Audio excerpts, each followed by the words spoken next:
Good morning friends. இப்போ வந்து நம்ம நூல்களை பதிப்பித்தது அப்படின்னு கொஷின் வந்தாவே நம்ம வந்து ஊவே சாமிநாதரை பற்றி மட்டும்தான் நம்ம பார்த்துருக்கோம். இதில் பார்த்தீங்கன்னா இந்த சீவை தாமோதரனார் அவர் வந்து என்னென்ன நூல்களை வந்து பதிப்பித்திருக்காரு அப்படின்னு பார்த்தீங்கன்னா தொல்காப்பியம், வீரசோழியம், இறையனார் அகப்பொருள், இலக்கண விளக்கம், கலித்தொகை மற்றும் சூளாமணி. இதெல்லாம் வந்து இவர் வந்து பதிப்பித்த நூல்கள். யார்? சீவை தாமோதரனார். ஓகேவா?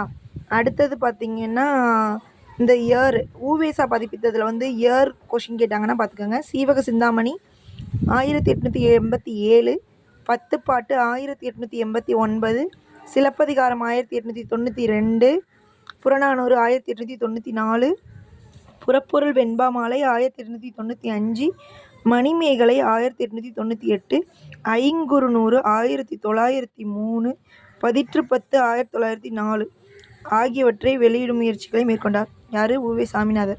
ஓகேவா? அதுக்கப்புறம் இன்னொரு இன்ஃபர்மேஷன் பார்த்தீங்கன்னா இந்த 1709 முழுமையான அச்சகம் சீகன் பால்கு என்பவரால் தரங்கம்பாடியில் நிறுவப்பட்டது. இந்த இன்ஃபர்மேஷன் எந்த புக்கில் இருக்குதுன்னு பார்த்தீங்கன்னா 10th புக்கு சமூக அறிவியல். ஓகேவா? 10th சமூக அறிவியலில் இருக்குது.